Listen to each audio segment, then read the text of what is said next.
예레미야서 2장 11절로 22절까지입니다. 같이 읽습니다. 시작. 내 눈이 눈물에 상하며 내 창자가 끊어지며 내 간이 땅에 쏟아졌으니 이는 딸 내 백성이 패망하여 어린 자녀와 젖 먹는 아이들이 성읍 길거리에 기절함이로다. 그들이 성읍 길거리에서 상한 자처럼 기절하여 그의 어머니들의 품에서 혼이 떠날 때 어머니들의 이르기를 곡식과 포도주가 어디 있느냐 하도다. 딸 예루살렘이여, 내가 무엇으로 내게 증거하며 무엇으로 내게 비유할까? 처녀딸 시온이여, 내가 무엇으로 내게 비교하여 너를 위로할까? 너의 파괴됨이 바다같이 크니 누가 너를 고쳐줄 소냐? 내 선지자들이 내게 대하여 헛되고 어리석은 묵시를 보았으므로 내 죄악을 드러내어서 내가 사로잡힌 것을 돌이키지 못하였도다. 그들이 거짓 경고와 미혹하게 할 것만 보았도다. 모든 지나가는 자들이 다 너를 향하여 박수치며 딸 예루살렘을 향하여 비웃고 머리를 흔들며 말하기를 온전한 영광이라 모든 세상 사람들의 기쁨이라 일컫던 성이 이 성이냐 하며 내 모든 원수들은 너를 향하여 그들의 입을 벌리며 비웃고 이를 갈며 말하기를 우리가 그를 삼켰도다. 우리가 바라던 날이 과연 이 날이라. 우리가 얻기도 하고 보기도 하였다 하도다.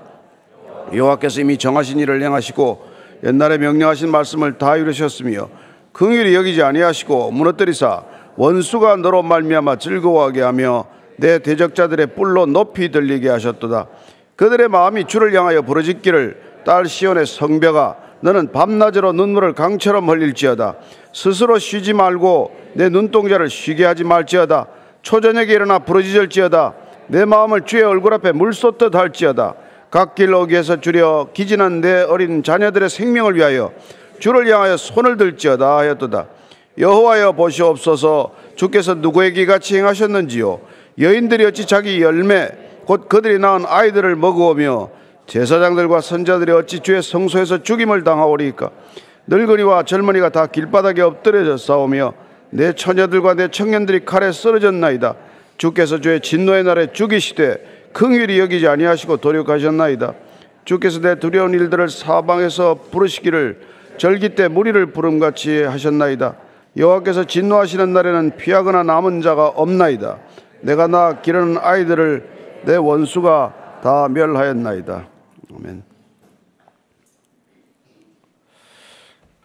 이스라엘이 패망한 것은 어쩌면 이 삼박자가 맞아 떨어져서 패망하게 됩니다.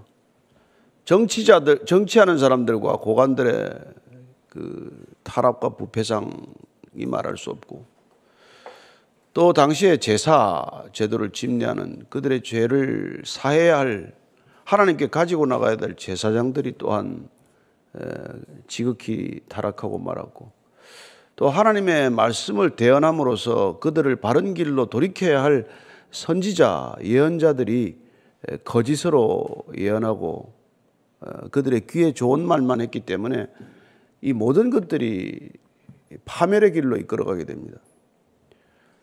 한 개인이 파멸에 이르는 길, 한 사회가 멸망에 이르는 길은 이런 것들이 마치 삼중주가 울려 퍼지듯 삼박자가 맞아 들어가듯 그렇게 될 때 피할 수 없이 패망의 길로 접어드는 것이죠. 오늘 그 얘기를 써놓고 있습니다. 11절 12절입니다. 시작.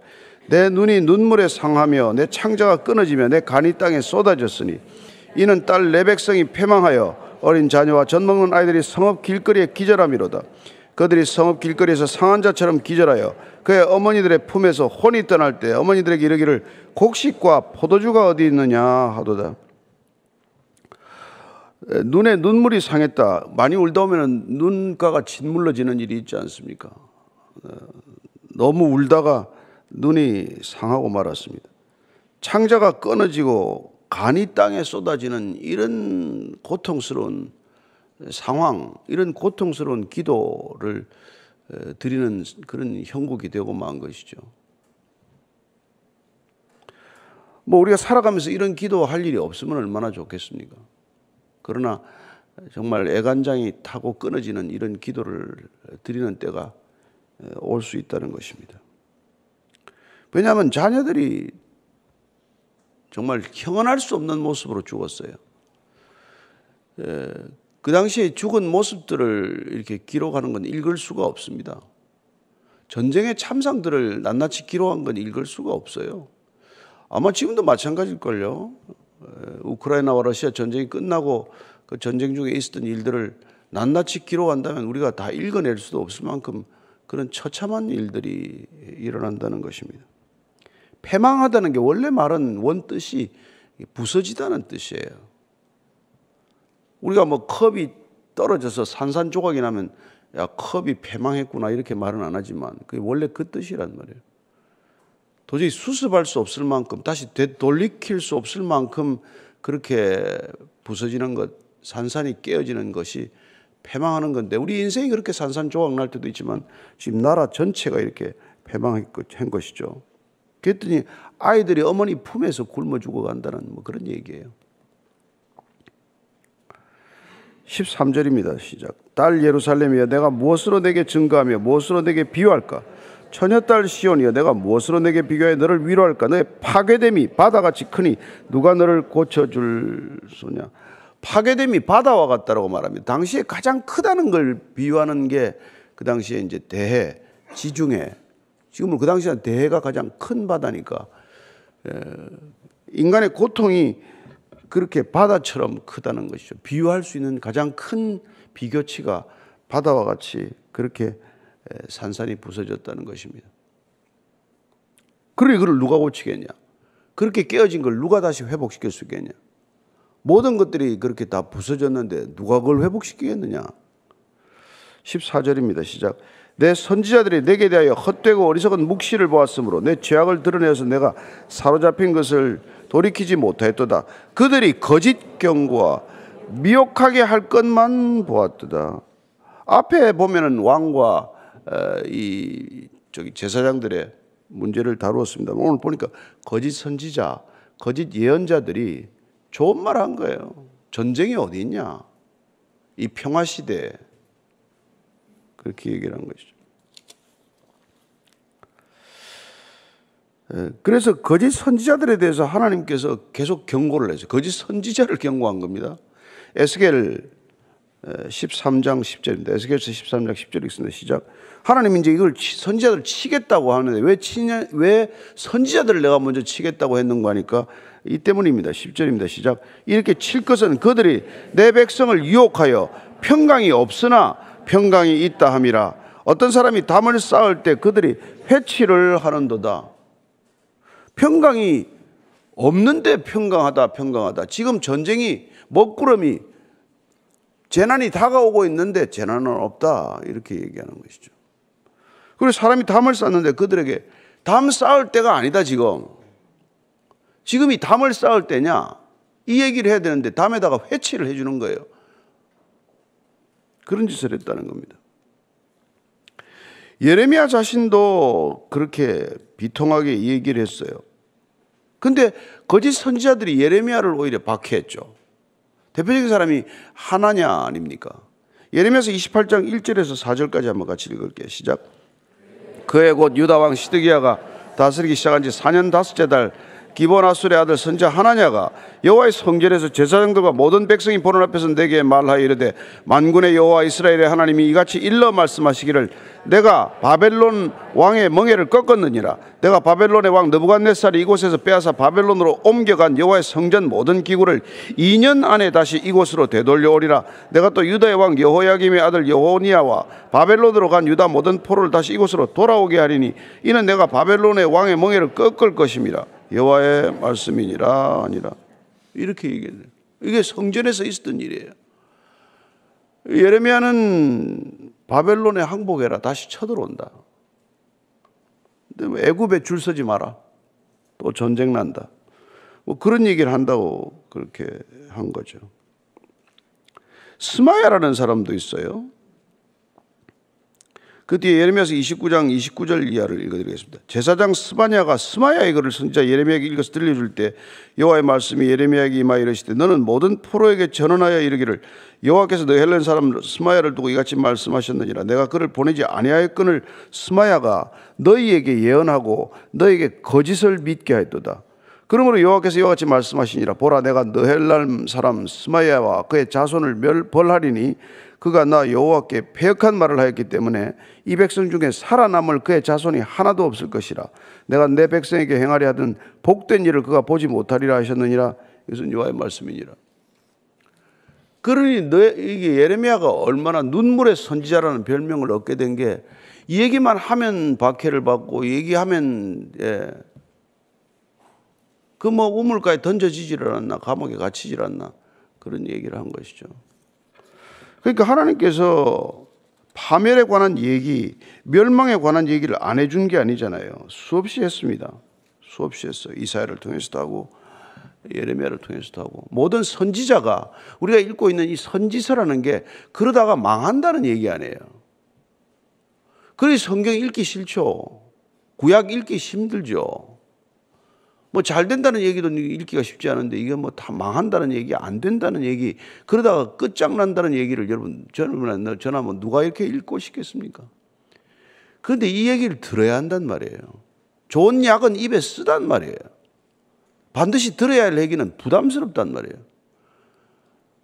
그러니까 우리가 여러분 뭐 아무리 많은 사람을 여러분이 만나고 다니고 뭐 좋은 관계를 맺는다고 하더라도 여러분이 일생 동안 여러분들에게 바른 소리, 듣기 싫은 소리, 꼭 들어야 할 소리 해준 사람 누가 있습니까? 아무도 없어요. 어머니하고 아내만 잔소리합니다. 그래서 생명의 은인인 줄 아세요. 누가 여러분에게 싫은 소리 합니까? 목사도 뭐 그러면 교인이 떠나는데 뭐하러 그런 소리를 해요? 그러니 여러분들이 정말 그런 사람을 만나기 힘드니까 성경 읽으라는 얘기예요. 하나님한테 잔소리 들으는 걸로 족하다는 겁니다. 사람한테 잔소리 들으면 저도 짜증나요. 하나님 얘기를 들으라는 얘기입니다. 하나님 얘기는 짜증이 나는 게 아니라 두렵단 말이에요. 이게 진실이면.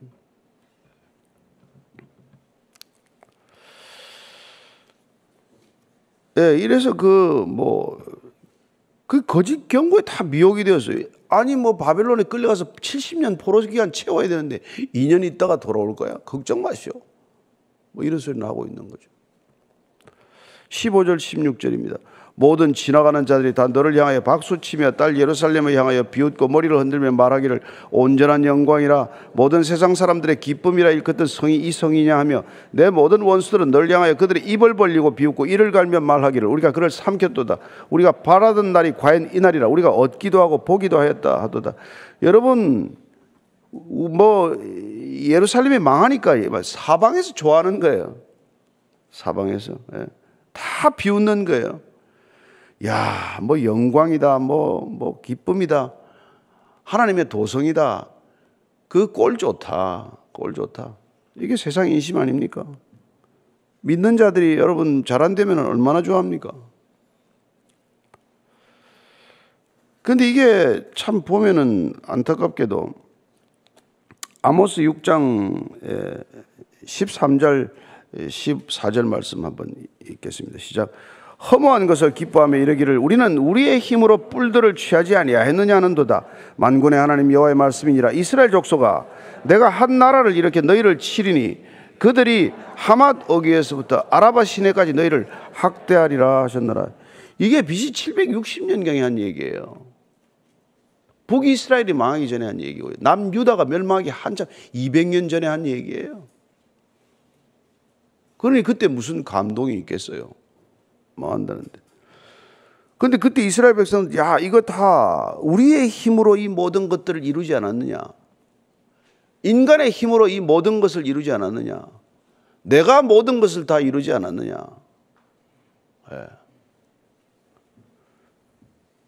그런데 하나님께서 야 이스라엘 족속아 내가 한 나라를 이렇게 해서 너희를 칠 텐데 하맛 어귀에서부터 아라바 시내까지 너희를 학대하리라 했노라. 모르겠어요. 하나님의 그 타임 스팬이 너무 길어가지고 아니 뭐 내 살 때 죽으면 되지 무슨 뭐 100년 뒤 200년 뒤에 내가 무슨 거기까지 걱정을 해야 되나. 여러분 그러나 신앙은 그 시간을 뛰어넘는 삶이라는 것을 기억하십시오. 여러분들이 2000년 전 예수님께서 우리의 죄를 사하셨다는 것을 믿는다면 우리가 2000년 뒤에까지도 우리의 영향을 끼치는 존재라는 것을 믿으셔야 합니다. 따라서 우리가 시간을 초월한 초월적 존재로 살아가는 것이 신앙의 본질이라면 우리는 그 어떤 것을 두고도 기도할 수 있어야 된다 이 말이죠. 왜 천대까지 올 자손을 놓고 우리가 뭐에 걱정을 합니까? 이 땅에 사는 사람들이 누가 다음 세대를 걱정을 합니까? 지금 다음 세대까지 자원을 다 끌어다 쓰다가 이 지구가 황폐해야 되는 거 아닙니까? 우리가 잠시 살다가 떠날 이 환경, 자녀들에게는 살만한 세상 넘겨주고 가야지, 이런 생각을 하면 이렇게 살겠어요? 우리 살아있는 동안 모든 걸 다 누리고 모든 걸 다 쓰고 모든 걸 다 파괴하고 가야지, 이런 생각을 하니까 쓸 만큼 쓰다가 버리고 지구 버리고 화성 가면 되지, 이런 작자들이 나타난단 말이에요. 그 자들에게 열광한단 말이에요. 화성은 어떨래나? 아무것도 없어요.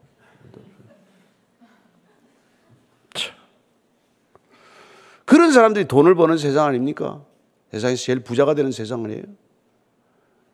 머릿속에다가 내 칩을 넣고 말이야, 뉴럴링크라는 회사를 만들고, 그렇게 환호할 게 없어서 그런 게 환호를 합니까? 뭐 AI 때문에 다 직업 잃는 사람들이 많이 생겼겠지만, 거기 물어보면 다 된대, 다 된대.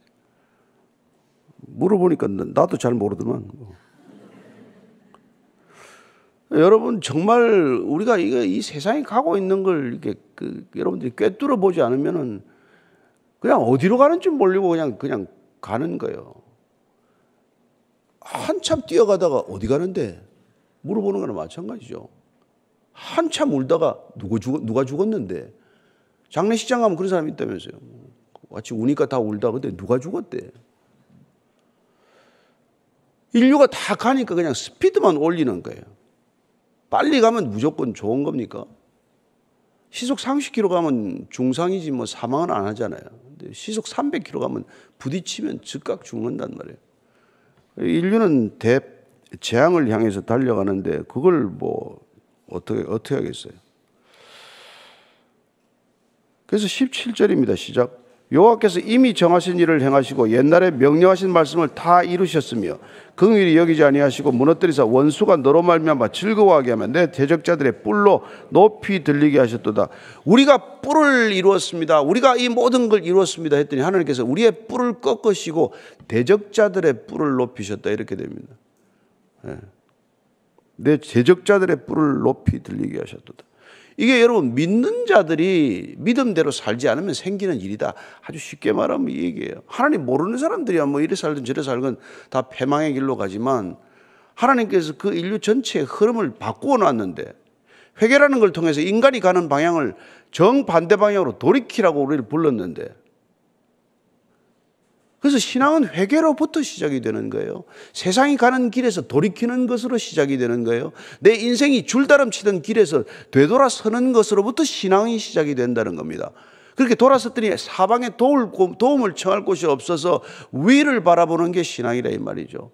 사방을 둘러봐도 인간에게 도움 찾을 만한 데가 한 군데도 없어서 우리의 도움이 천지를 지신 하나님 한 분에게 있다고 위를 바라보는 것, 그게 우리의 신앙이라 이 말이죠.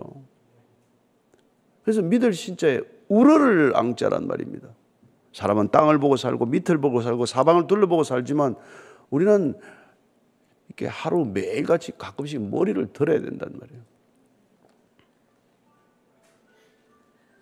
그만하라는 것 같은데 18절 19절입니다. 시작.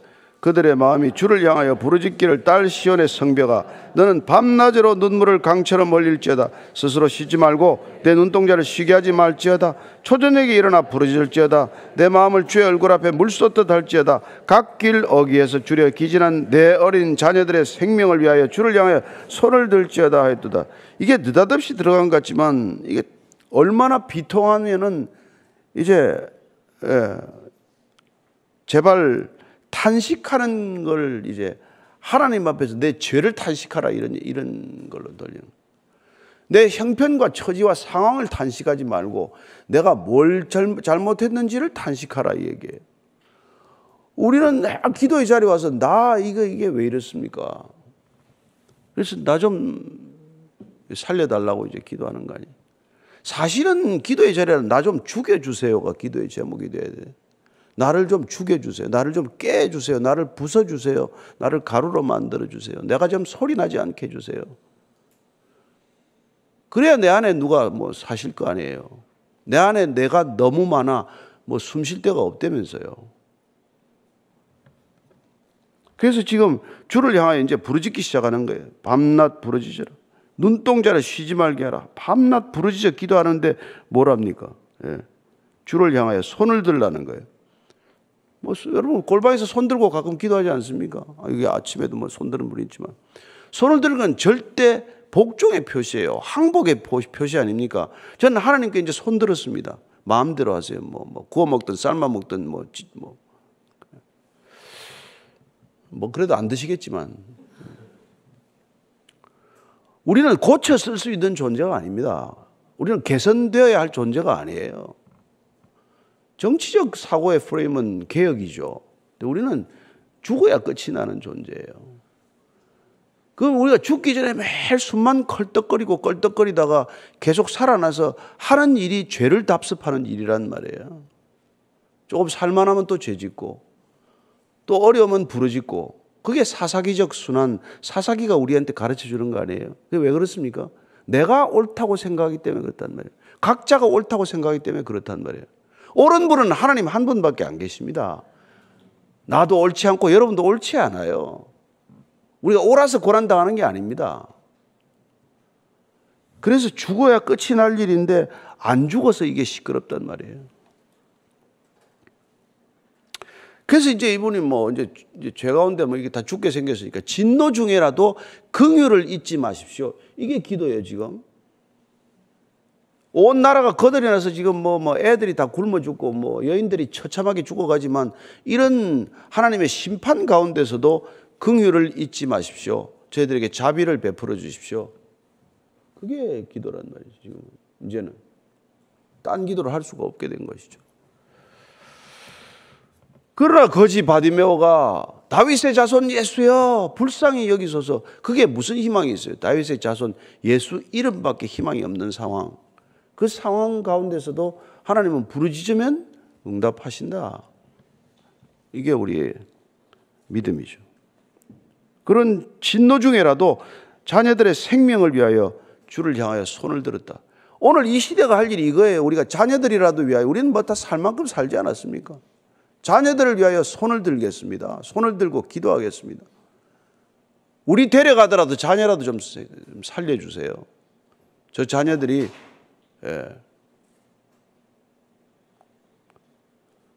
지금 양식이 없어 굶어 죽습니까? 물이 없어 목말라 죽습니까? 하나님을 몰라서 말라 죽는 것이요, 하나님의 말씀을 듣지 못한 기갈이요, 이 배고픔인데 돈을 더 벌면 해결되는 줄 알아요. 무슨 기술이 더 발전하면 될 줄 알아요. 아니요. 하나님의 말씀을 듣지 못한 기갈이요, 흙이란 말이에요. 생명이 우리에게 없기 때문에 오르는 기갈이요, 배고픔이란 말이에요. 그리스도의 사랑이 없기 때문에 생기는 기갈이요, 배고픔이란 말이에요. 자녀들이 필요한 것은 돈이 아니요, 지식이 아니요, 사랑이 부족하단 말이에요. 하나님의 사랑받는 자가 되면 살아날 줄로 믿으십시오. 우리가 하나님의 사랑받는 자로 살면 자녀들도 등달아 살아날 줄로 믿으십시오. 우리가 자녀를 팽개치고 그냥 우리 일에 빠져서 다 내버리다가 여기까지 온 거 아닙니까? 그 나머지 다 돈 벌어서 돈으로 해결하겠대. 자식이 돈으로 교육을 받습니까? 자식이 돈으로 신앙이 생깁니까? 부모가 생명을 쏟아붓지 않으면 아무 일도 안 일어납니다. 세상에 다 뺏겨요. 자녀들 좋은 공부 시켜가지고 세상에 다 갖다 바칩니다. 몰래 제사 지내는 거나 마찬가지. 뭐가 달라요? 우리 자녀들 인신 제사 드리는 거나 마찬가지. 그 비싼 돈 들이고 돈 벌어서 교육시켜서 애들 다 세상에 갖다 바치면은 뭐가 되는데? 그 좋은 머리 가지고 또 나쁜 짓 하고 그러는데. 20절부터 22절까지 읽고 정리하겠습니다. 시작. 여호와여 보시옵소서, 주께서 누구에게 같이 행하셨는지요? 여인들이 어찌 자기 열매 곧 그들이 낳은 아이들을 먹어오며 제사장들과 선지자들이 어찌 주의 성소에서 죽임을 당하오리까? 늙은이와 젊은이가 다 길바닥에 엎드려져 싸우며 내 처녀들과 내 청년들이 칼에 쓰러졌나이다. 주께서 주의 진노의 날에 죽이시되 긍휼히 여기지 아니하시고 도륙하셨나이다. 주께서 내 두려운 일들을 사방에서 부르시기를 절기 때 무리를 부름같이 하셨나이다. 여호와께서 진노하시는 날에는 피하거나 남은 자가 없나이다. 내가 낳아 기르는 아이들을 내 원수가 다 멸하였나이다. 이게 심판의 마지막 그림이라는 거예요. 젊은이나 늙은이나 뭐 청년들이나 처녀들이나 다 길바닥에 쓰러졌다는 거예요. 다 도륙당한다는 것입니다. 지금 세상은 이 길을 향해서 가고 있는 거예요. 벌써 3차 대전이라는 소리가 뭐 주저없이 나오고, 뭐 핵무기 버튼을 누가 자꾸 만지작거린다는 얘기가 나오는 이유가 뭐겠어요? 대량 학살과 대량 살상을 위한 모든 준비가 다 되어 있는 세상을 살지 않습니까? 우리가 뭘 보고 기대하며 살겠습니까? 이 세상에 우리가 자녀를 길러서 어디로 내보내야 합니까? 저와 여러분들이 정말 깨어서 기도하기를 원하고, 부르짖어 기도하기를 원하고, 하나님께서 멈추지 않으면 멈출 길 없는 그런 과속 시대를 살아가는데, 우리 자신이 잠잠히 하나님 앞에서 머물러 기도할 수 있게 되기를 바랍니다. 하루에 단 1시간이라도 머물러 기도하는 시간을 갖게 되기를 바랍니다. 골방에서 단 1시간이라도 부르짖어 기도하는 시간이 있기를 바랍니다. 그때 자녀들도 돌아올 줄로 믿으십시오. 우리가 돌이키지 않고 자녀들한테 돌이킬 길은 없습니다. 우리가 먼저 앞서가지 않고 자녀를 세상에서부터 불러낼 길은 없습니다. 우리가 뭘 가장 귀하게 여기고 살아가는지 자녀들이 다 알기 때문에 그들 또한 우리가 귀하게 여기는 것을 따라가고 있을 뿐이에요. 우리가 돌이켜 하나님 한 분만이 귀하다, 영원하다, 그분만이 내 인생의 목적이고 방향이다, 그렇게 살아가는 저와 여러분 되기를 축복합니다. 오늘 기도할 때 그렇게 같이 기도하십시다. 하나님 아버지, 저희들이 얼마나 많은 것을 가졌는지 모릅니다. 얼마나 많은 것을 누리고 있는지 모릅니다. 그러나 이것으로 부족하다고 말합니다. 더 많은 것을 바랍니다. 그래야 사도 바울은 탐심이 곧 우상 숭배니라. 우리는 돌에 절하지 않습니다. 우리는 나무에 절하지 않습니다. 우리는 강과 바다에 빌지 않습니다. 그러나 우리는 탐욕에 무릎을 꿇고 많습니다. 더 가져야겠다, 더 많이 있어야겠다, 조금만 더 있으면 좋겠다, 이런 것들에 우리의 인생과 시간과 우리의 능력과 재능을 다 쏟아붓고 있습니다. 주님 주신 것으로 족함을 알게 하시고, 우리가 족함을 알고 살아가는 모습을 보고 자녀들이 족함을 알게 하여 주옵소서. 세상에 목마른 자녀들이 아니라 하나님께 목마른 자녀들 되게 하여 주옵소서. 하나님, 사랑하는 자녀들, 우리가 인신제사 지내듯 몰렉 신에게나 암몬 신에게나 바치지 않게 하시고, 오직 하나님께 드리는 귀한 믿음의 결단이 있게 하여 주시옵소서. 주님, 십자가에서 우리에게 전부를 주셨습니다. 우리에게 전부를 주신 분께 우리가 무엇을 드린들 주님께서 기뻐하시겠습니까? 주님께서 우리에게 생명을 주셨사오니 우리가 생명으로 주님께 대갚게 하여 주옵소서. 이제는 십자가에서 그 영원한 생명 한없이 부어주신 우리 구주 예수 그리스도의 은혜와 하나님 아버지의 한없는 사랑과 그 한없는 사랑 깨닫게 하는 성령님의 인도하심이 오늘도 주께서 내가 사랑한 것 같이 사랑하라고 하신 그 말씀 기억하며 사랑하는 삶을 살기로 결단한 이 자리에 고개 숙인 모든 사랑받는 자들 위해 지금부터 영원까지 함께 하시기를 간절히 축원하옵나이다. 아멘.